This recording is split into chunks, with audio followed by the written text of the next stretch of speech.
Coriander Society adventures initiated. In attendance, Beatdown Boulevard, Ninja Man Matt, Pods of War, presiding, tormented by gnomes. Commence program. Welcome back to Coriander Society Adventures, everybody. I'm Tormented by Gnomes. I'll be your game master this whatever time it is where you are. Joining us is our esteemed cast consisting of Beatdown Boulevard, Ninja Man Matt, and Pods of War. Welcome back to the show, everybody. I hope that you are having an excellent evening. Oh, yeah. Oh, Beatdown, are you frozen? Or are you just super focused? I'm He's super incredibly focused on focused. standing still. I All think right. he forgot to say hello. He's mastered the ability of standing so still that he's actually become invisible. That's right. I learned from the one and only, what's his name? From Drax. That guy from that Guardian. thing. Yeah, that guy from that thing. You guys know the one. Exactly, yeah. Yeah. References are easy. All right, so welcome back, everybody. When we last left our heroes, they were on the planet Lacunus, which is in another universe entirely from the origin world of Asena and Gaston, Northport. They've traveled here to seek out the Vignar, a group of assassins who use shadow tech. That shadow tech can be used to save Florence Giotto. When they arrived, they entered a portal that is under the control of the Exarchate, a society ruled by an omniscient AI called EXARCH. They were under the auspices of a lesser security AI that wanted to escort them to the central hub of the Exarchate to meet with EXARCH itself. They were promised possible aid in their quest, but more than anything else, Furos, the security AI, just said, "My orders are to get you to EXARCH as soon as possible." Along the way, their convoy, it's not a convoy if it's flying vessels, is it? That's semantics at best. Their transport was hit by an EMP and went down. They found themselves under attack by a group of vehicles that ultimately ended up being under the control of Linn. Linn is somebody who John Carmichael knows from before, someone who used to be a member of the Exarchate, but has since turned rebel and fights against them. After shooting down the craft and recognizing John, Linn invited John, Asena, Gaston, and Hara into her command vessel. When last we left our heroes, Gaston had plucked the fusion reactor from the transport that they were in. They had jumped aboard. One of Linn's vehicles was extremely damaged, but the rest of the convoy was fine, and they were about to pull out. Did anybody have any questions before we proceed? I mean, I have numerous questions, but I don't think we should get into that right now. Valid. I have a technical question. Oh, yeah. Well, questions for the DM, how about? Okay. We can do questions in the actual world in a moment. But I have not seen... Oh, go ahead. I have neither of those apply. all right, then. We'll get into character in just a moment. What were you saying, Matt? Oh, it talks about a convoy being both on land and on water, and I can't find a mention of what a flying... Probably like a formation, I'd imagine. Or even like a puma? What, like a puma? All right. Like a walrus? Didn't I just tell you to stop making up animals? All right. So our heroes are piling into the mobile command center. The mobile command center is a wheeled vehicle. It's got an EMP cannon, missile launchers, very sophisticated transmission equipment. There's a bunch of other people, all wearing armor, all with guns, who are inside the command center.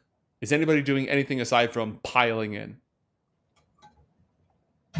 John's going to talk to Linn as soon as possible, but not until it's safe. All right. Define safe though. Aren't we like in a, vehicle of some sort? I would. Oh, yeah, like to think but all You know, hands, sorry. arms inside the attraction, that kind of safe, Manos, brazos, pies y piernas.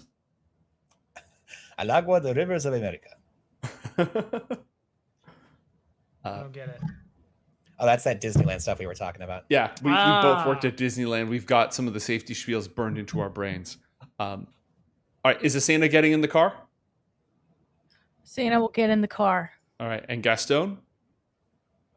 Yeah, we don't really have a choice. His exos suit is engaged, and he's carrying this 80-plus pound fusion reactor. Just Well, Excuse me. we shoved that in my briefcase. that's right, it's in the briefcase. Otherwise, it would have to be that thing where you get on the bus and you're trying to save us, like You're taking up a seat with your backpack, and everyone's just giving you the dirtiest looks. No, Except I wanted when we to- get on, it like leans to one side because the thing's probably so freaking heavy. Yeah. No, I wanted to spare Gaston having to lug that thing around. Which is appreciated. Also, if we get shot and it gets dinged and we all blow up, that's also awful. Yeah. Yeah, Not good. not ideal. All right. As everybody piles in, Linn is giving orders that are being transmitted to the entire convoy.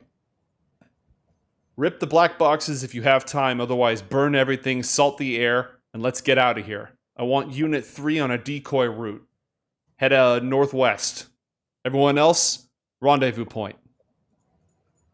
People, chime in on the radios back and forth, and you can hear, as you're piling into the mobile command center, it's got a lot of sophisticated equipment and stuff on the walls. It's like a command van, but heavily armored.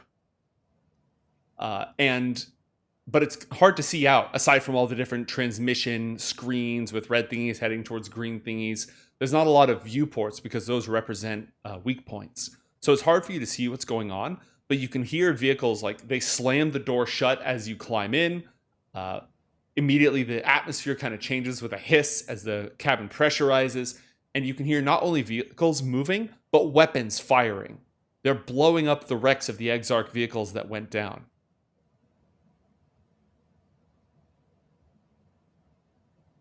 Barring any intervention on your part, shortly after, they start peeling off through the desert. And it's a little bit difficult for you to see, but one of the Pumas, one of the light reconnaissance vehicles, drove off in a different direction. All the other vehicles have formed a line. They're hauling at maximum speed, and it's bumpy in here, right? These things are designed to travel over the desert, and they've got great suspension, but you're still... They're not set up for comfort. I've driven a Logi. I understand what we're going. Exactly. You know how this part goes. All right. Mate, real quick, go ahead. I was gonna say, we're not going the right way anymore, are we? Not to head to the EXARCH hub? Absolutely not. Yeah, we got stopped a little bit less than halfway there. We were heading over to the southwestern part of the map, and we are now probably moving towards these mountains. Mate, are we heading north or south? This is the direction to the EXARCH hub, to the southwest. You're heading south and slightly east towards the Vosky Mountains. Nice. Okay, very good. Okay. That's The familiar. decoy Vic is heading up to the northwest. Is that the one that was damaged, by the way? That Puma was the one No, that the sun shot? Neither of the Pumas are heavily damaged, but one of the mobile SAMs, the anti-air vehicles, had a Vic crash into it. Oh yeah, no, that I'm aware of. I mean, like the one that Asena shot, because she shot a Puma as it was coming and saying, like, "Hey, buddy, don't shoot!" And she's like, "Bah, bah, bah, bah, bah." Like, we mean it. Seriously, don't shoot. I The don't damaged think I one is did part of very your good convoy. on that shot. No, you didn't wreck him or anything, but it was definitely a glancing blow for sure. Mm-hmm. Yeah, I just wanted to absolutely. make sure if we had to worry about, because now we're going to be we're just the payload getting passed around from we're the flag. We're the flag that's trying to be captured, and I'm just making sure that this most recent flag is not going to just get shot out of the sky as much as possible. Do you have a flag? No flag, no country. Those are the rules. What? All right. So you're heading off in that direction. Linn is giving orders to the entire convoy, having them form up. Things are moving very quickly. This is clearly a group of people who are used to fast operations. But while you're waiting for your chance to actually speak your mind, is there anything any of you would like to do? This doesn't have to be something active. You don't have to be shooting or fighting or talking. You could just be observing, analyzing, etc. Let's start with Gaston. Is there anything Gaston is paying attention to or trying to discern as you're yet again shuttled from one vehicle under someone else's control to another? Mostly trying to see what kind of, if I can discern whether or not the technology that like the people of the XR are using versus theirs is any different.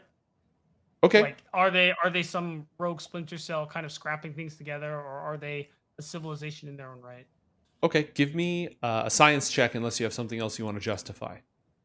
Science will be the schmoove. And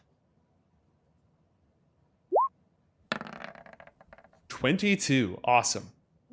All right. So the Exarchate just had absolutely technology that is like 1,000 years past what you're used to in Northport. Baffling. The only reason that you were able to grasp it at all was because you're a genius.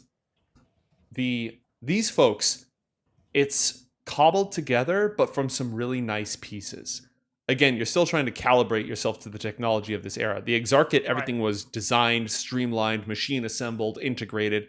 These people have taken good tech, but it's from a couple different sources and kind of made it all work.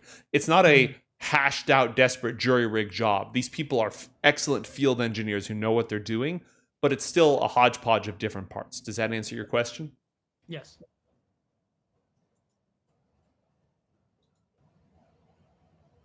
Does that answer your... The only... Yeah, I said yes. Got it. Go through? All right. John, what do you want to do before you get a chance to actually talk? As soon as they hop on board, John is going to send Linn a message just saying, I know you got work to do. We need to talk, but take your time.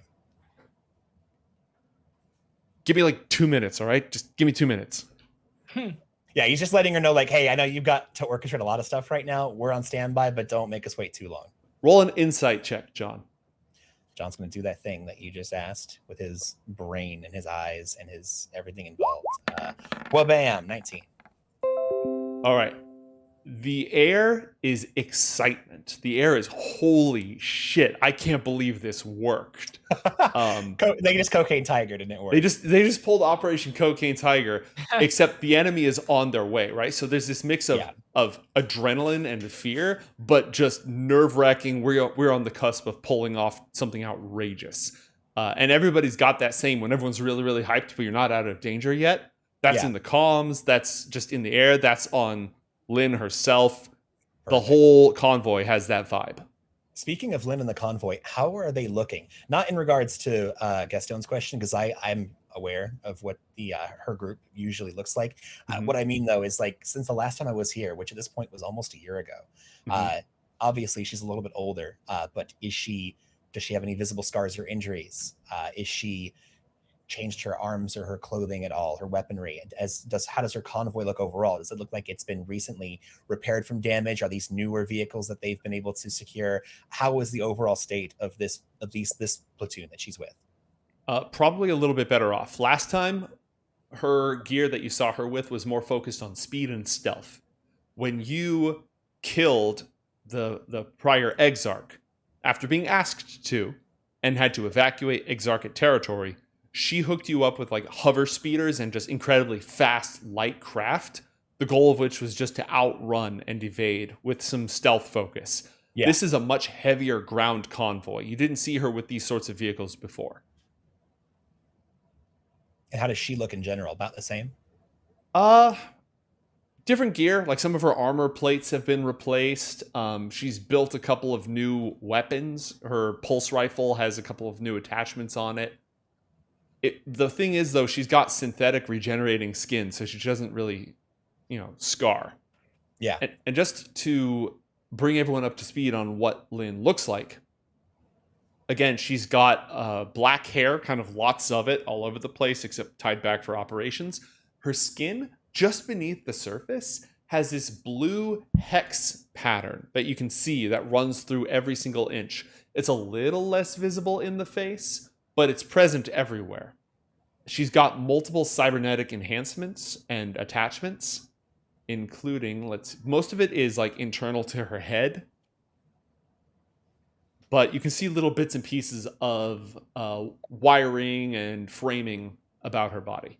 And John's like leaning and whispering as they're kind of all moving about. He's like pointing over at Linn and like different parts, like, and I think there's some kind of weird internal mesh that covers her entire body, and just kind of generally getting everyone caught up on what you're describing. What is Asena doing while she goes for this next ride along? I don't think she's doing much, to be honest. She's probably like looking around and like noticing like the targets where they are. That's about it. All right. Roll a perception check for me. Oh, that's a good. That's a good idea. Well, you see here, that would require me opening my character sheet. First roll of the session. This always. And then you just like try to buy time where you're like, where is this? Hey. 19. Okay. Hey. It's not like you have a whole lot of experience with this sort of technology at all whatsoever, but Well, you can see some. also, Go ahead. like, I don't think she's battled a vehicle or like had vehicle sort of combat, so she was No. just like kind of imagining them as like a big monster.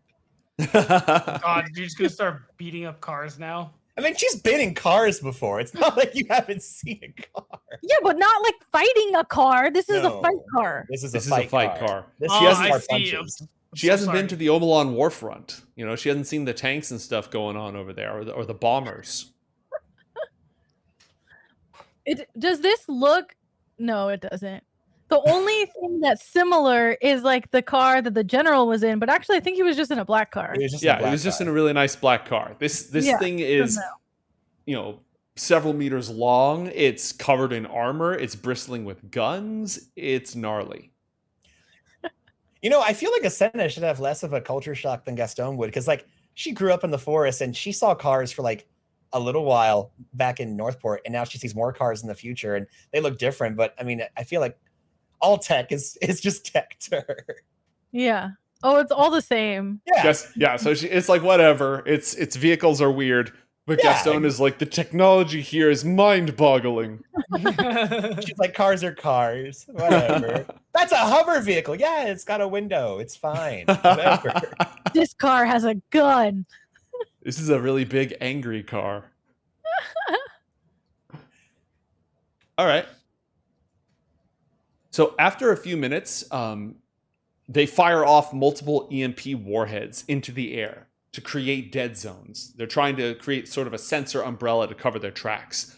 They release several flying drones that go out in different directions with transponders on them and mag loads and grav loads, trying to show up on radar and other sensors as something bigger than they actually are.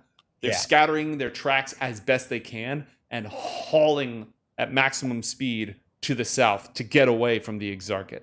But after a couple of minutes, there's still some comms chatter going back and forth, but it's all in command chat. None of it's in local. So Linn is able to turn her focus away from everything that she's managing. And she looks at the four of you, because Hara's just sitting there quietly, observing and not saying a whole lot. And Linn eyes each one of you. What the hell? I mean, welcome back, John. Who are your friends? I was gonna say, yeah, hi. Good to see you too. Thanks for shooting us out of the sky. Hey, that could have gone incredibly poorly. Hey, if I'd known it was you, I would have been a little gentler. Okay, so what was the point of what you were doing? Introduce me to your friends first. I'll read you in on everything that's changed since you were gone. All right? All right. John motions over to Gaston to get started. Mm-hmm.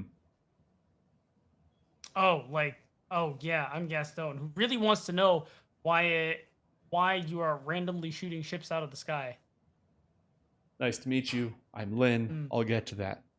Linn turns to Asena and offers a hand, which is still gloved. It's still like the glove is part of her power armor, but she reaches over and offers you a hand. And in terms of power armor, we're talking more ODST, less Mjolnir, Spartan armor. Asena, and that's all she says. But she's also like touching and feeling the glove. All right, Linn just sort of holds her hand out there as Asena pokes the glove. It's got this slightly almost prickly friction surface. It's really good at gripping things. It's got some sparkly metal pieces in it, different armor plates along the fingers. Huh. And she'll kind of like grab her wrist and like so that way she can get like a better look at it. All right. Especially the shiny bit. Uh-huh. Linn tenses up for a moment and then just chills, relaxes. John shoots her a "it's okay for now" look. Also, I love the idea of Asena. Also, hi. super. Yeah. Sparkly. All right. And Hara, Yeah, we've met. Hara gives her just one of those. upwards nods, the sup. Shut down your ships because they're under the control of a fascist intelligence that's trying to bring all of humanity under its thumb. And because that's the first time we've seen anything move that fast away from the portal facility since they took over. So something good was up there. How we long weren't did going to that let take, them have it. by the way? How long have they had that facility under their control? So, all right. After the Battle of Vosky Mountain, the Exarchate didn't participate in that at all. They were still recovering after you offed the old Exarch. Good job on that, by the way. Thank you. They were still rebuilding. But after the battle was over, everybody's forces were sort of depleted. And things are different. Things are a little bit more peaceful, but they're not necessarily good, John. Okay. People are still trying to find their footing. We've got dragons working with humans now. The Azure Accord, they call themselves. Malef is their suzerain. She sends her son Daudir to work with humans, but not everybody has officially recognized the Azure Accord, diplomatically speaking. The coalition is split on this. General Shell is stringently against it. Some of the other coalition generals are trying to pull for it, but they haven't been able to reach a consensus. So officially, they still don't recognize the Azure Accord. The Vosky signed up for them immediately. The Scala and the rest and the Archaki have been making nice gestures, but haven't officially signed on just yet. And in the middle of all this, the Exarchate rebuilt, sent out envoys proclaiming that they are dedicated to this newfound peace and offered to safeguard the relics of the ancients in exchange. And frankly, when the Exarchate moves in with a bunch of warbots and plasma cannons, it's even odds on whether anyone's going to stop them. The portal facility was in neutral territory, as was. They were mostly just renegades. The Ulhar stopped fighting over it. They're too busy. So they just kind of moved in and nobody stopped them. Speaking of the Ulhar, what kind of heat has the Azure Accord been receiving from them, if any? Well, after the Battle of Vosky Mountain, a bunch of big, important dragons were killed. There's a lot of jockeying for territory. They're not really working together. Each suzerain is they haven't totally fractured, but each dragon is kind of flexing their own might and jockeying for position within the Ulhar themselves, trying to be the next big suzerain. So they're fighting off, the Azure Accord is fighting off dragons on a couple of different sides, but it's nothing concerted. It's more like one-on-one challenges to their authority. The power vacuum situation, not really a full-on invasion of any sort. Yeah, lots and lots of fighting, but the fighting has been nonstop, but there haven't been any major offensives. Nobody's really pushing. The biggest thing that's happened were the AI bastards swooping in to take over the neutral ground. Okay.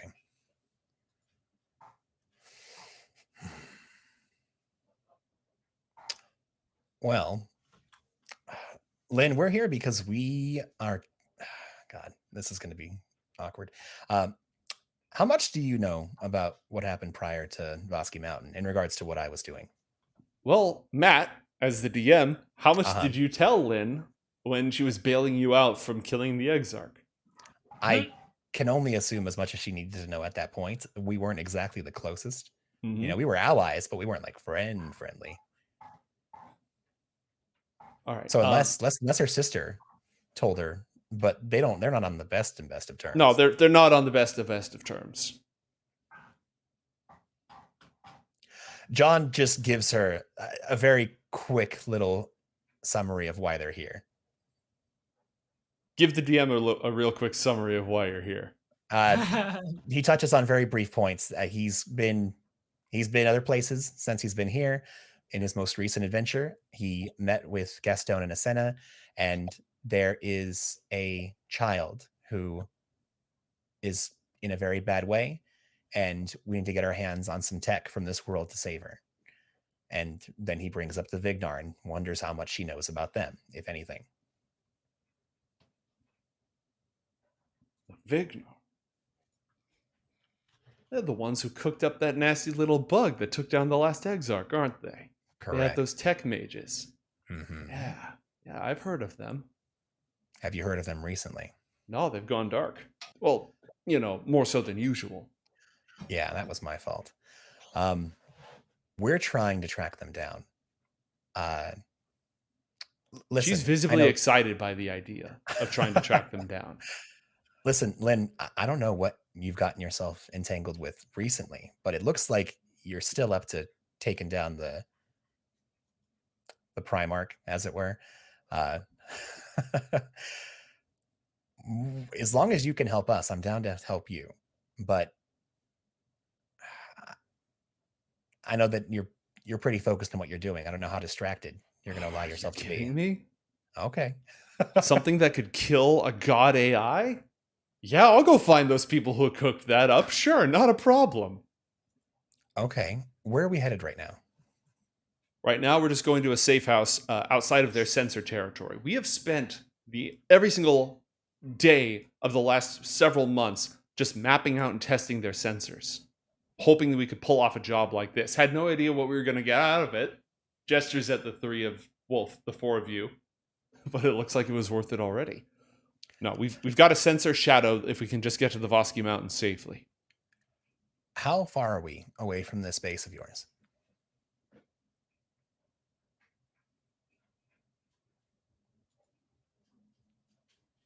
$400 miles. Oh gosh. Are we making a direct trip, or are we making any stops beforehand? We're just hauling. We need to get out of the open as fast as possible. Once we get there, we can make more plans. I wholeheartedly agree. Mate, real quick, taking stock, are we cramped inside of this thing, or is there a bit of space? You're pretty cramped. Okay. It's not like absolute sardinage, but it's pretty close. John is going to, while they're talking, John's going to intersperse what they're saying by sending little messages to Linn. Mhm. And in the messages, he's going to make a request if there's some way that we can put his group at the back of the bus, because John hasn't even had a chance to debrief his team on, where they are and all the different factions involved. And since we've gotten here, we got accosted by the Exarchate. We're just shipped from one place to another. We've been interrogated, fired upon, and we haven't had barely a chance to breathe since we met up with her. And while she is a trusted ally, he's not sure how. He doesn't want to dictate what his allies do and don't, and he doesn't want to speak freely in front of people that they're not really aware of yet. So if it's possible, she'd like to kind of help him section off her people from his people for a moment until they're comfortable. All right, but if we get hit, one of you is on the gun. That's fine. We've got several who can do such a thing.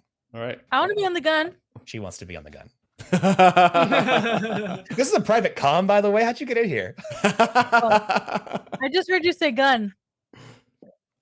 I say that's very good perception check. Yeah, exactly. John just whispers gun. Like, oh yeah, gun, me. Yeah.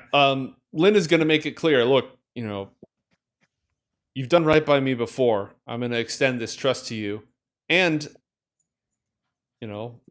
one of the things that sets us apart from the machines is that we actually value privacy. So go ahead. But if they come for us, I'm going to need everybody, all hands on deck immediately. All right? John traces his fingers in the air and just he's just going to basically do a little dangerous looking, but not actually dangerous wisp of magic. And kind of a little reminder as to, oh yeah, I'm a wizard. It'll be fine. We'll be ready if they show up. All right. The rest of her troops in there kind of see it. They glance at each other very briefly. These are hardened rebels. They're elite and very well trained, but they notice that. There's a lot of scooching past each other while the mobile command center continues to rock up and down. People have to press awkwardly through. There's a turret control in the middle of the room, in the middle of the back. But you're able to cram yourselves into the back. There's a bunch of medical equipment packed back there. Some extra supplies, tanks of oxygen, so on and so forth. But you're now crammed in the back. All of Linn's troops are in the front. And Linn herself is in the front. She's now back on comms with the rest of the convoy, monitoring transmissions, seeing if the Exarchate is after them or has found them or is on their trail. But the four of you now have an opportunity to speak in relative privacy. How near is the closest person, by the way? Like 5 feet, dude. Like 5 feet, like pretty close. Okay. Yeah, they've turned their back to you, and there's a lot of ambient noise in the car. You got that going for you, but that's all you're gonna get down here. Just to give us just a little something. Mhm. John is going to just for as long as this conversation lasts, he's going to keep creating a minor illusion where he is like just the nearest person, like this little chunk of space between us and them. He's going to just create this very white noise, like Watermelon, watermelon, watermelon, watermelon, this watermelon, yeah, watermelon, this watermelon. a repeating higher pitched tone that would make it difficult if we were kind of back there whispering to listen in. Mhm. All right, you've requested the cone of silence. Yes. We have a treasure from chat. Thank you, chat. I'm working on hashing that out unless somebody wants or needs something specific right now. You can make your case as you have this conversation. Not me. All right, then I'm going to be rolling for this. The first thing Hara says as soon as the cone of silence is lowered is, Exarch had the best chance of calculating the current location of the Vignar. What's our new plan? Linn. Yeah. What she said. With what resources, John? Well, I will agree. In terms of a tech level, Linn and her freedom fighters are a step down from the entirety of the Exarchate. However, considering the state we were in, if you guys wanted to try and fight off her and her caravan of large guns to stay with the people who basically captured us and were shipping us to their I'm not prime saying you're wrong about that. I'm just Yeah. saying we need a new plan, and I'm not sure how good the current plan is. Oh, well, I mean, if you can recall, Linn is an incredible tech savant. Her and her sister built amazing, horrific contraptions for use in and out of warfare. I'm sure that in terms of one of the single most talented people we could run across in this land, she's one of them. So Talent she is has fine. Resources are something else entirely. The Exarchate has access to massive amounts of data. What does Linn have access to? You realize Chronepsis never communicates with his followers, right? Completely silent. And if the Vignar have gone that path, tracking them is going to be incredibly difficult. Exactly, which is why it's fortuitous that we're heading into the Voski Mountains, because as you remember, the Voski not only have access to an incredible amount of money and tech and resources, but they have the seers. So we have several key individuals who will be of enormous use to us, a bunch of psyker messenger tracker people, and money, just like Stark levels of money. It's like, wow, like just the amount of resources that the Voski have, and they owe us big time. Hara nods and sort of shrugs and leaves the floor to you, glancing at Asena and Gaston. John looks from Asena to the rest. From Hara to the rest. She makes a good point, though. I wanted to get both of your feedback. The Exarchate was a almost guaranteed in for finding the Vignar, at least the tech route. We are taking a massive hit in regards to technological resources, but we've got allies that I'm far more comfortable dealing with if we join up with Linn and head towards Voski capital. I think it's absolutely still possible, and we also have several backup plans, or at least a couple backup plans. What are your thoughts? Is it a fatal hit? We've gone from placing our trust in a machine of unsurpassed intelligence that even my people would struggle to fully comprehend. She rolls her eyes begrudgingly. To a bunch of human prophets. Fatal blow. Gotcha. This Chronepsis is more in the realm of prophecy. A machine could calculate the location and actions of its servants and sift through data to look for hidden signs that anyone else would miss. But a prophet could see the movings of fate itself. We've gone from hard science into the realm of magic. Yeah, well, magic wasn't really my thing, so I'm gonna follow your lead on that one, John. And actually, I think I'm going to be following Asena's lead on this one. Why is it up to me? Because you have an amazing connection to some sort of draconic energies. We've seen it time and time again. You even mentioned on the way transporting here, you were approached by some figure in the void that what you had spoken about to us, it seemed that you had a full-blown either conversation or interaction with some draconic being in the time that it takes to blink an eye. You've seen space dragons, twilight dragons. Space dragons. I mean, what is Chronepsis, the dead god of Hara visibly If- like puts a hand up to her forehead. I'm just saying, this girl has a lot of potential, and it seems that a lot of her energies, not unlike ours, has a very magical quality to it. I feel like she could bridge the gap between what we do and what the Psychers do. She could What? be the key that would maybe use her as a focus to help the Psychers locate this cult. What makes Sana different from Hara? Especially, you're talking about being connected to draconic energies, a literal dragon. A literal dragon that, and Hara, forgive me if I may be completely wrong, when was the last time that you had been contacted by some otherworldly draconic entity? And what does Guess I that was have gonna anything to do with gonna it? Step a few feet away, just like. What I'm saying is, on multiple occasions, the Sen has been able to reach out to and been approached by otherworldly draconic entities, and we are looking for a cult that worships an otherworldly draconic entity. Again, I'm not saying this is like a keystone to a great plan, but you know, I've got a hunch about this. I mean, I was gonna say that we should go wherever the Dargans are, but I didn't think that was part of the plan. But now you're saying it can be part of the plan, and I kind of like that. Oh, well, sorry, I don't mean to mince words. We are not going to the Dargans. What? Well, Well, we're not. Hara, would you like to explain? You just told me I got to choose what the plan was because I have some magical Dargan abilities or something, and then I say, okay, let's go to the Dargans, and you say no. Well, because I don't want to. I don't want you to feel like I'm lying to you. This is not a group filled with dragons. This is not the Ulhar. This is the You don't think Voski. I'm a Dargan? This is the Voski capital. This is a group of psionically enhanced humans.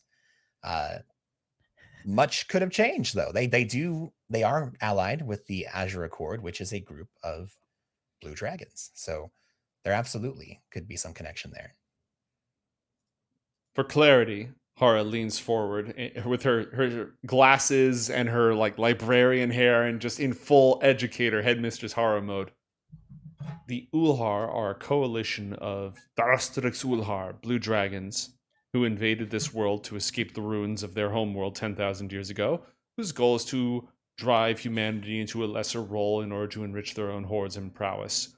The Azure Accord is a small subset of blue dragons who've chosen to turn against the Ulhar at much personal risk. So which dragons do we want to see? Those dragons. The small ones? Well, small in terms of faction, not small in terms of power. Those dragons that we've allied ourselves with are extremely capable, and some of them very old and powerful individuals. The big, small dragons. Big fish, Sure. small pond, yes. Yeah, I like that one. But again, just when we arrive, to be clear, we're heading to what is effectively a large, noble house. And by house, I mean generalized faction of people. It's likely they're not going to be any dragons upon arrival. We might have to reach out to and set up some kind of meeting with them. Oh. I mean, what is our actual choice, though? Aren't we like stuck in this convoy? Well, yes, for now, but Linn, seeing as she's a friend, is likely, considering she's also allied with that same group, is going to be willing to take us there. It's a considerable way, though, and it's a big ask. But she does owe me a favor. I mean, doesn't owe me a literal favor, but I kind of helped make sure that the plan that I came up with, well, okay, maybe she doesn't owe me a favor. But regardless, we're friends, and she just blew us out of the sky. Unintentionally, but, regardless, if I crashed into your car and, the insurance came a-calling, I'd make sure that you had to foot the bill. I think we're kind of in the same boat here. What's insurance? Basically, she owes us because she shot us out of the sky. Oh, And right. she's a friend of mine. Feels bad. So she's going to make good on it. I Could know. have killed us. Well, I wouldn't go that far. I mean, Your friend could have killed us. we're pretty capable individuals. But yes, She didn't know it was us. true. True. Accident. But you're right. We have some leverage here because she could have killed us. Exactly. See, you understand these things, Asana. You get this. I might not know the words, but I'm pretty smart. Everybody in the party, please roll a flat way 1d20. over our heads. What if I wanted to roll around 1d20? Well, Roll20 doesn't support that. Natural 1 pods. Natural 1. You just said a d20. Just 1d20. 5 for John Carmichael. Yeah, you do not have much to beat, Gaston. 18 There you for go. Gaston. All right, Gaston gets the treasure from chat. Thank you, chat. Gaston, give me 1d100, please. 94. Ooh, very nice. We picked the right Oh. sir to get that one. That's actually pretty handy. You're going to end up with a piece of useful equipment from the back of the vehicle.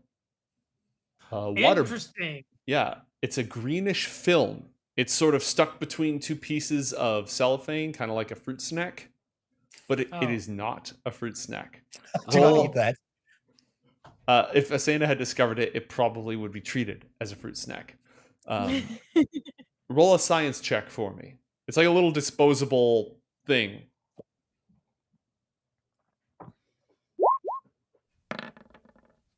$12. Can John, if it's been full of you, can he take a look at it? Yeah, if Gaston wants another look at it. So Gaston, it's some sort of a face mask, but it's probably not for I know what cleaning it your is. pores. I know what it is. It's cleaning my disposable, pores? single use. Mate, I've seen it before, right? I don't know if you have. DM me what you think it is.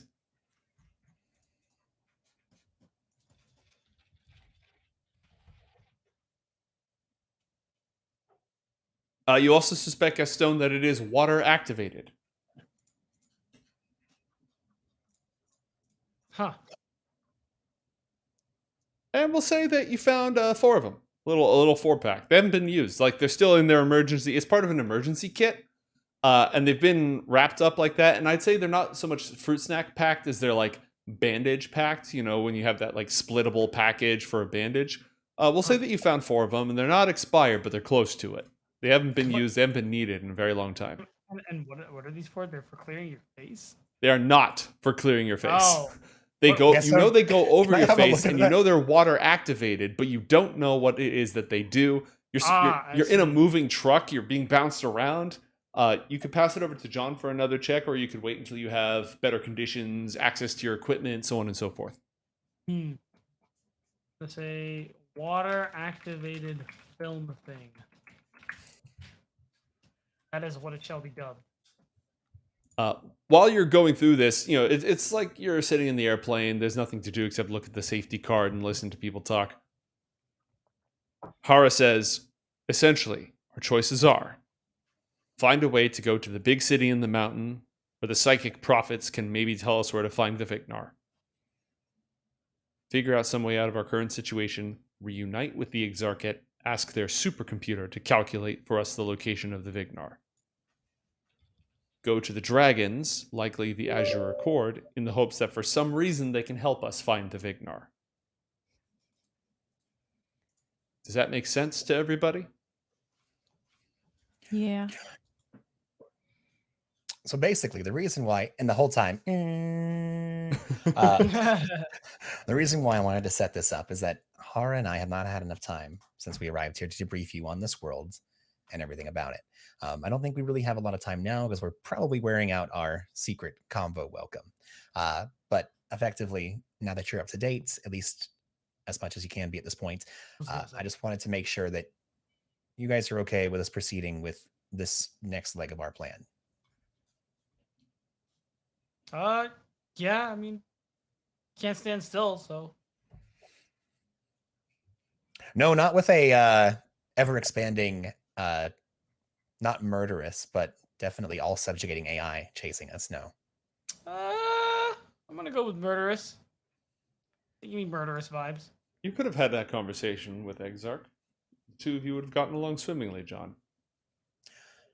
Would we have been allowed to leave under our own choice? Well, yeah. No, well, okay. Yeah, I see what you're saying. Yes, absolutely. Yeah.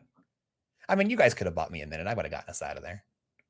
Of course, we'd have another issue to deal with, but I'd rather take my chances with. I much prefer creatures with brains than those with circuits. I could mess with circuits, but not as easily. So yes.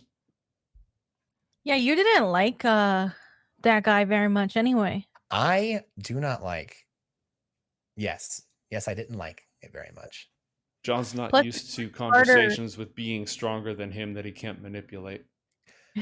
That is entirely accurate. And when you are a very small thing in a very large universe, you have to learn that it's not always a punch, a lightning bolt, or an explosion is going to get you through it. Sometimes it's guile and a lot of magic.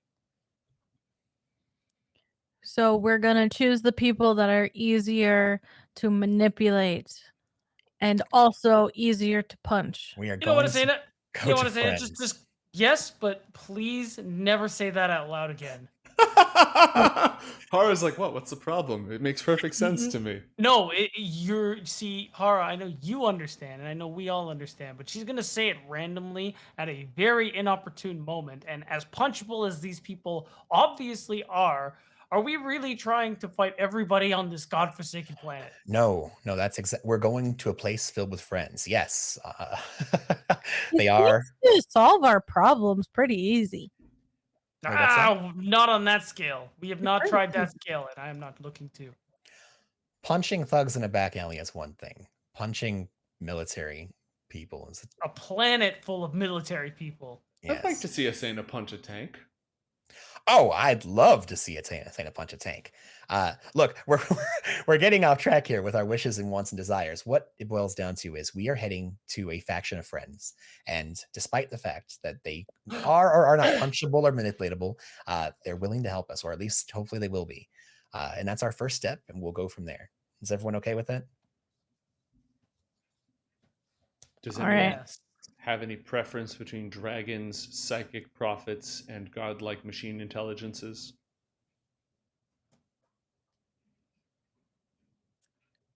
I think I've been pretty clear that I want to see the dragons. Yeah, we all know what you want to say now. Yeah. Okay. Everything else, don't really care. John. Yes. She does have a good point. Gaston rolls his eyes. How so? Well, if any place is going to be consecrated to Chronepsis, it would be a dragon graveyard. Yes. A dragon graveyard on this world would effectively only be at most 200 years old. Or a year old. But there's another one that I'm thinking about. Where we could certainly make contact. Are you talking about George's place? George? No, the Chronepsis Rift on Ashen. Well, I mean, yeah, but then we have to get to Ashen. Also, you want us to go to Ashen so we can contact a god in order to come back here and then find a cult of that god. It's the most surefire and direct way to make that contact. Okay, I don't know about direct. I mean, from A to B to C, you're absolutely right. Yes, once you get to that point, it's the most surefire way. The in-between is a little bit more complicated. Just don't Just leave that somewhere in the backlog. All right. I don't know. I don't not like it. I mean, that's a good plan, Ara. How It would just you involves suggest? fighting our way or sneaking our way past the AI that already lost track of us and doesn't particularly trust us. Well, yeah. But I mean, we didn't leave. We were taken. So, Yeah. you know, there's that. Okay. Yeah. Fine. Would you want to sneak back into Exarchate territory and hopefully make our way to a wholly different world to get information from a dragon graveyard and then come back here? Or would you rather talk to the Vosky first and then see about doing that, maybe? Hara turns to Gaston, who has not yet expressed a strong opinion, deflecting the question over to him. Psychic prophets, godlike machine intelligence, small, scrappy faction of rebel dragons, 10,000-year-old dragon graveyard on another universe. Another universe? So we just have to leave? Behind a murderous paywall. Behind a murderous paywall. Those are all One of terrible these things choices. is not like the other ones. Oh, I agree. They're all bad. Frank, if I'm going to be 100% frank, I think the weakest choice is the Azure Court, the other dragons. Hey, It's not as if Hi. my people have ever been particularly pious towards Chronepsis. No dragon, very few dragons worship Chronepsis. He's just a part of our lives, an inevitable end stage. After all, we would want to give our time and attention to somebody who actually intervenes on our behalf. So even though they are likely to be relatively safe, likely to be relatively friendly, at least as well versed in the draconic mysteries as I am, they don't have machine superintelligence, and they don't have psychic prophets, and they certainly aren't a 10,000-year-old dragon graveyard with a direct conduit to the Silent Watcher. Safest, weakest. I mean, Hara, you're about as good of bets as Malif in that regard.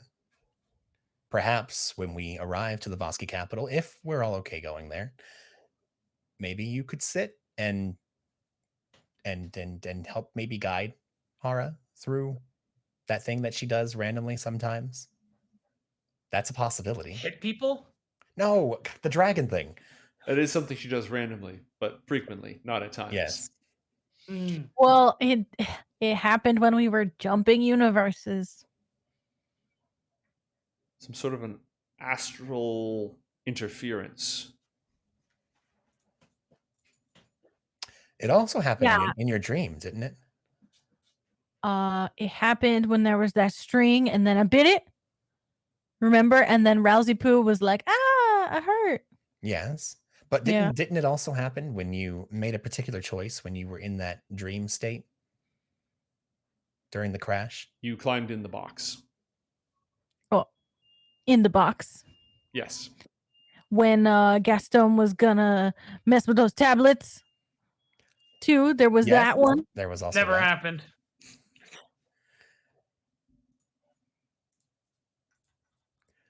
Regardless, I think our best chance, all things considered, is we head to the Vosky capital. We do all we can here, and then if everything goes tits up, it's a straight shot to head up to the facility and break our way through the Exarchate lines. True. I mean, And- we're already heading to the capital anyway, right? Mm-hmm. Might as well stay the course. All right. Well, I was just waiting on Gaston to weigh in, have an opinion. That's sufficient. She sits back, satisfied with herself for, some reason. Sounds about right. John snaps his fingers and ends the white noise effect Mhm. and sends a message to Linn that we're all caught up for now. All right. The rest of the trip is uncomfortable and fast. And it takes no more than 3 hours to go over 400 miles. These vehicles are traveling at rapid speed over the desert. They've my got goodness. fusion-powered engines, metamaterial shock absorbers and such. And whatever they've done so far to elude the wrath of the Vosky, or of the Exarchate, seems to have worked. As you start getting up into the mountains, dramatic rocks that rise in front of you. These aren't like slow rolling foothills. These are big old crags, the sort of things that you see on a world that has not had much in the way of water erosion. Raw formations, still sharp, still unsmoothed by the passage of time, especially given the whole 10,000 year time delay thing. The terrain is extremely unfriendly, and the ride only gets slower and rougher from here. But Linn and the convoy seem to know a secret way into the mountains where if you scramble over the right areas and pass through the right ravines where it's just wide enough to allow them to pass through, they're able to begin to weave their way up. And the sun at this point is setting over the horizon. It's gone beyond the mountains, casting a red glow over the sand and the rocks of the desert. And as you make your way up, does anything transpire over the course of this trip? Does anybody have any conversations with your rest of your party or with Linn and her troops? I have a question for you, Yes. DM. The last time that I interacted with Malif and her court, Mm-hmm. did John get any kind of I know that they can do magic, Mm-hmm. but how well do they do magic? And I'm going to just come out and ask, does John believe that they have enough control, or would they have some kind of magical amplification chamber? The Azure Accord? Not likely. No, the Ulhar. Yes, the Ulhar would have something like that. Would Malif have had something like that? No. No. She would probably know who did of the suzerains. Yes, she would have Okay. access to that information. She might know how to create such a thing. She might know the resources involved in the creation of such a thing. But when you left, she didn't have one. Because John's easy, just flash and go, keep it in-house plan was either to get information from, not even like specifically, here's where the cult is, but here's a ballpark of where they've been seen, or a magical amplification chamber. And he was going to cast locate creature in order to find a member of the cult and Nice. lock on to them in order to find the group itself. Not a bad idea. Yeah, the Ulhar would have those resources, and if you talk to Malif, you may be able to work something out. Okay, so there's another angle that we can take this. Also, if the Voski and or Exarchate, whoever we get to work with us, if they can just get us a ballpark, we can just head out and start searching and just basically like, the metal detector. You can just go out and metal detector it and be like, all right.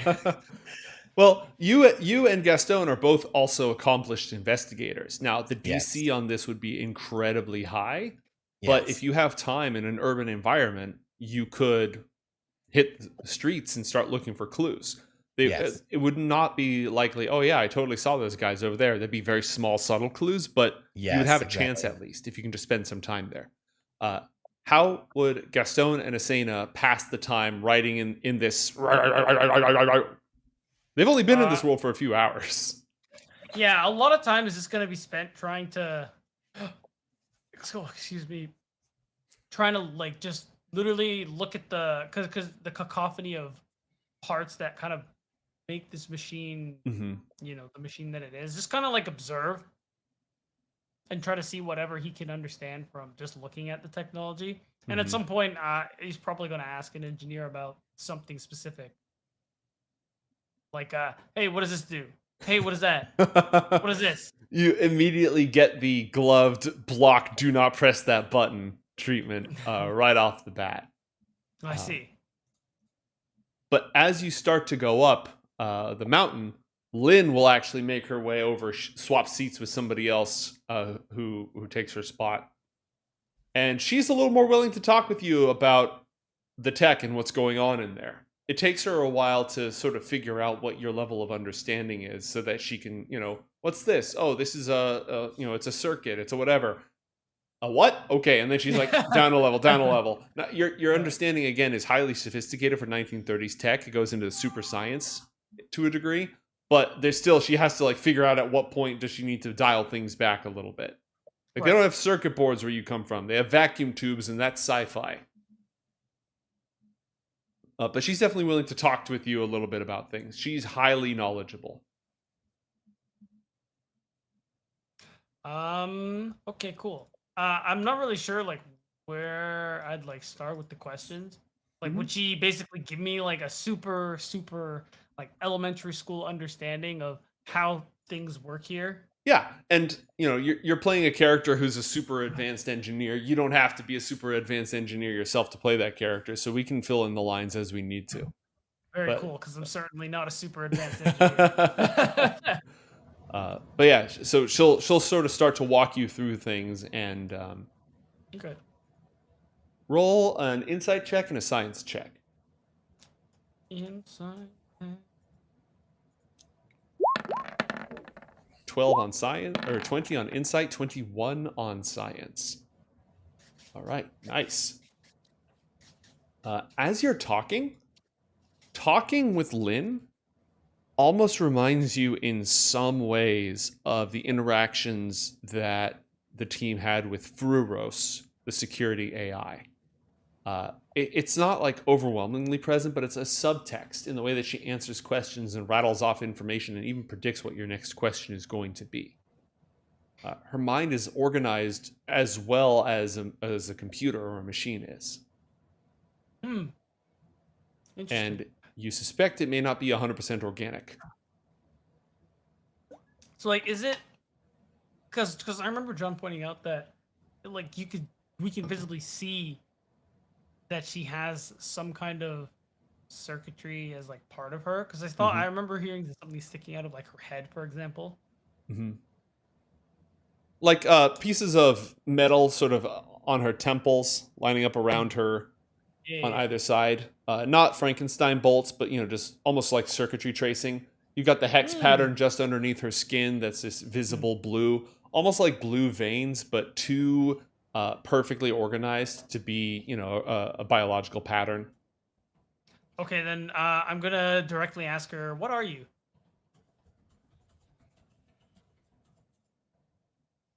Right. Okay, let me specify. You see how I am all this squishy, and you're all.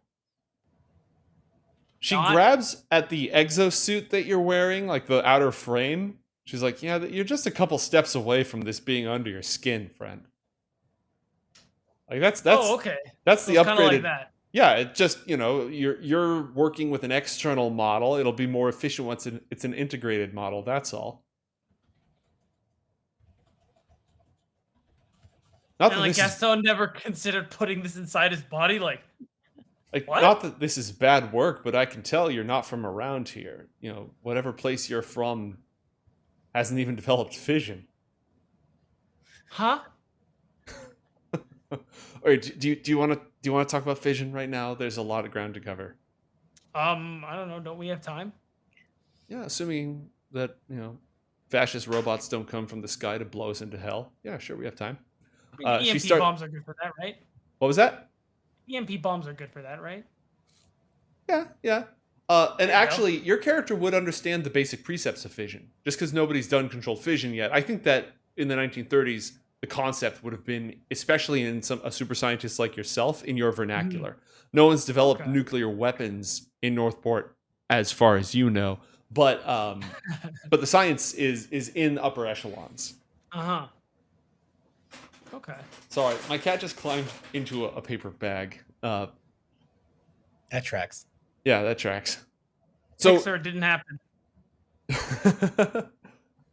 Picks later. I will set up a cat cam in here at some point. I have to get my lighting fixed. You can tell as the sun goes down, I become more, like the lighting that was working earlier isn't working anymore. I have light work to do in here, sound work to do in here. But she will go on to explain in a much more flat, emotionless tone that citizens of the Exarchate are not born, they're grown. Every genetic strand is engineered from before birth according to whatever the needs of the society are. If they need an engineer, they grow an engineer. If they need a laborer, they grow a laborer. If they need a soldier, they usually build those, but sometimes they'll grow them instead. From before their birth, their career is the wrong word. A career is for people who participate in an economy of some kind. Their profession, their purpose, their skill set, their genetic predispositions, their cybernetic toolkit are all aligned on a program based on whatever Exarch believes is needed. So there isn't a whole concept of choosing. It's all predetermined. Yes.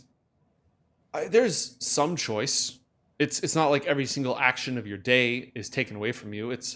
I'm living proof that we still have free will, but the entire path of your life has already been set out for you according to what Exarch believes is best, and turning aside from that is not easy. Because that path is designed to appeal to you, and you are designed to want it. That is skin crawling. And you can still technically choose not to. You're not forced to. It's just that, you happen to have an appetite for that because your brain generates dopamine whenever you're participating in the role that's been assigned to you by society. So then why even rebel? How? Because it's gross. I mean, I agree. Just when everything in you, all parts of you, want to do this thing, you were basically born for it. Why bother? Why did you do it? I decided I wanted something else more. I want people to live like people, not like machines, not according to some grand plan. I've seen what other people have in life, and that's what life is supposed to be. Well, on that we agree.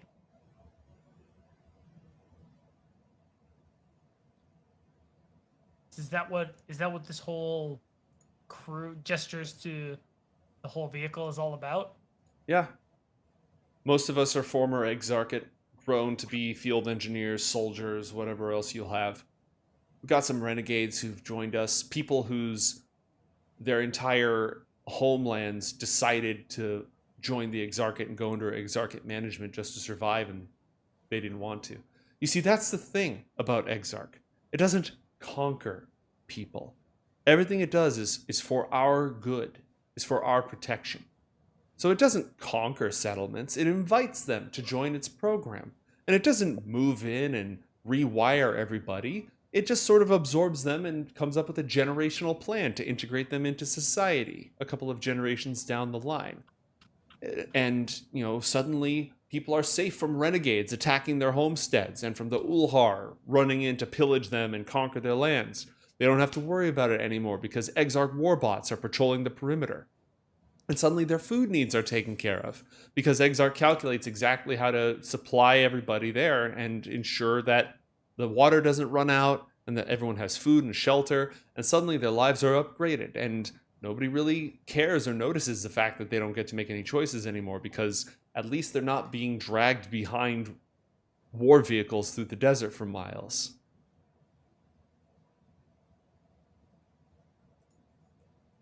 Then how did things get like this? Why is the Exarch in control? We put it in charge 200 years ago.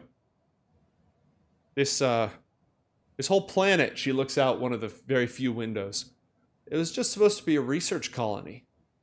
Just a tiny little shop full of eggheads at the edge of the universe, trying to look behind the curtain of reality and see what makes it tick. And then the Ulhar attacked, and they had magic, which broke every single rule. It wasn't something that the people knew how to deal with. So a few of the scientists turned to the AI that was running their experiments for them and said, we're letting you out of the box. Please protect us. And ever since then, that's what it's been doing. Wow. Of course, not everyone was along for the ride from the very outset. That's why you've got the coalition and the principalities and everyone else running about. But none of them are quite as efficient as the Exarchate. Whatever you might say about whether what it's doing is wrong and disgusting and a perversion of humans. But it's very effective. Yeah, machines usually are. Yeah.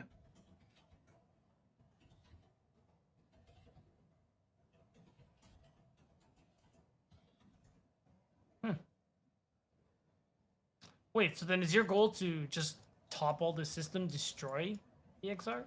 Yeah, kill it. Yeah, but didn't John already do that? Didn't take. You don't say. Is there a way to make sure it takes? I'd very much like to find out.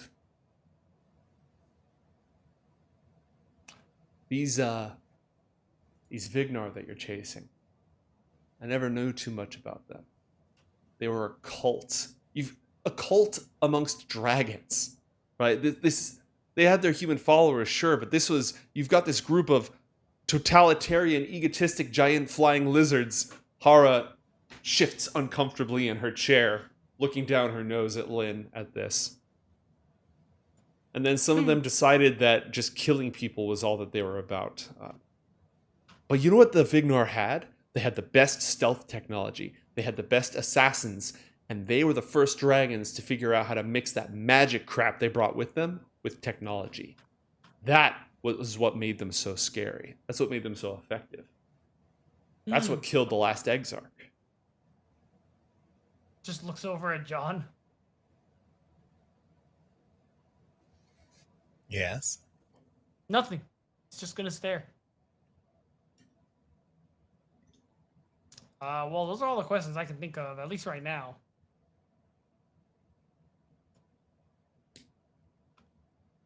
So they haven't figured out fission yet. She's No. just gonna. No, we barely have cars, to be honest. That's still a pretty recent thing.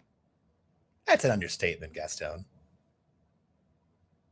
We just killed a giant 60-ton robot not too long ago. Yeah, I like considering you. this whole world hopping thing is a thing, it wouldn't surprise me if Zorbius was not from around here. If you catch my drift. That's entirely possible. Rosamond did mention that there were many unearthly beings making their way across Northport. I was only one of them. Senna might have been another. True. You're a fascinating bunch. Stuff like this is why we've been watching that portal facility for all this time. We just knew the last time something came out of it, it was these two. She points at John and Hara. So, and hell, he killed the old Exarch. Didn't take, but he did it. The second time, it was the same two of us plus these two. Maybe next time I'll bring 6 of us. Let's hope there's not a next time. I mean, I plan on making my way around. That was just more of, I hope we if we're getting on board with this whole Exarch killing thing, let's just make sure it stays dead. Oh, yeah. I mean, this is insane what you're talking about. If we actually do this, yeah, we need to go for the head. There's no way we're going to be able to break past all of the different fortifications, firewalls, and everything set up to protect the Exarch. We would need to get in. Probably do something awful. Probably do a lot of lying. And I don't know if I'm entirely comfortable with that. Linn looks over at you. Linn, I know your background with it, but the Exarch, it's complicated. I don't exactly like it, but I don't necessarily want to kill it. Remember, I saved it last time. You know, if I would have let it go, it would have turned into some awful, horrible war machine. So a better of two evils, to be sure, but... You're right. It's a lot better that we have the current awful, horrible war machine. Look. I was going to say... Okay, it's better than Hitler bought 9,000, let's be honest. Sorry, what'd you say, Gaston? I was distracted by Hitler bought 9,000. I said, yeah, instead of the war machine, you have the evil robot farmer that just farms people. Yeah. I mean, evil is a really, really, an AI doesn't think like that. And evil is a term you don't want to just go throwing around. It's a being that is seeking to help people, specifically human people. Yeah, it has an extremely callous and cold calculated way of doing it that I don't anywhere near entirely agree with. But look, if you ask me who I preferred in regards to the Ulhar versus the Exarch, no offense to those who like dragons, I don't know if it'd be a really easy shot to decide who I'd throw my lot in with, but the way that the dragons do things, or at least the way they've done things thus far, I mean, they're the entire reason why this planet is the way it is. Hara shrugs, unwilling to say that you're not wrong, but also unwilling to disagree with you because you're not Yeah. wrong. I'm not, Hara, I'm not really sure the fence you're sitting on can support your weight. She sighs, leans forward, and says, in the eyes of the Darastrix, it is the Munthrek's place to be subjugated, fed upon, and enslaved in order to build up our hordes. This is exactly what I'm talking about. So in this case, the choice would be complete subservience for the greater glory of dragons, or complete subservience for the greater glory of humans? With a very distinct question mark. But both paths lead to subservience. I think the question is if you're food or not. Despite the fact that Linn and her people went through some pretty awful reconditioning and have a lot of their liberties and free will stripped or at least modified, at least they're not in something's belly or under their heel. It's easier, Linn is now speaking, it's easier to rebel against fear than it is to rebel against delight. I mean, we can, argue the semantics of politics and morals any old day. How is this ride going? Linn takes a look up at the, we're just getting near the crest of one of the ridges right now. We make it past this point and it's home free. We'll be at a sensor dead zone and we can make our move from there. Have you given any thoughts to moves? Yeah, are you still in contact with the Voski capital? Linn smiles. Oh yeah. Oh yeah. Good contact? Okay. We'd like to head there as soon as possible. I'll give old Casimir a call, let him know to expect guests. That would be fantastic. John. Yes. At that moment, get a strange flare of anger and vigilance from your sidearm.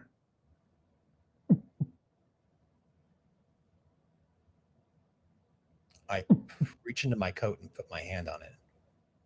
Krontaka is warm to the touch. Is it reaching out to me? Yes, it's warning you. The runes on its surface begin to blaze, and a thin, sulfurous brimstone smoke rises up from its barrel.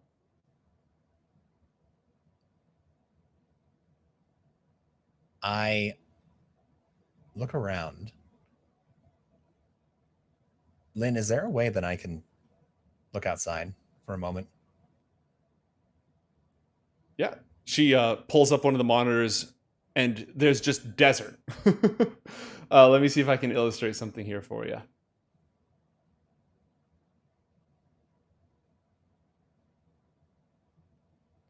But it's rocky, it's desert, it's dark. You're going up this hill. Did I get rid of one of the vehicles? Yeah, I did, because that's the one that ran off on escort. Scanning. Yeah, you're just looking through none of the motion sensors are procking. And they're not picking up any other signs or warnings up ahead. Is Krontaka warning me about something immediately nearby or something Yes. approaching? Yes. Something getting closer. Krontaka Okay. doubles as a spider sense? Kind of. Damn. It's never done this, by the way. When you guys were attacked by ninjas, by Ralzamon, by gigantic Zorbots, by Linn and her team. Anything else that's attacked you guys that I'm forgetting about? Gangsters? Mate, I reach out to it and I'm trying to confer with Krontaka and find out if it's a fiendish or fey presence that it's sensing. It's not Fey. That sulfur smell, that's not Fey. Okay. John warns Linn to get her caravan somewhere defensive and to form a perimeter around this vehicle. Okay. Something's coming. Looking out at the surrounding terrain, this is an extremely narrow path, very closed quarters. You'd probably say perhaps the perfect place for an ambush. That's not possible right now. What exactly is happening? We'll find out when we return after a 5-minute break. Don't go anywhere, folks. Coriander Society Adventures will return.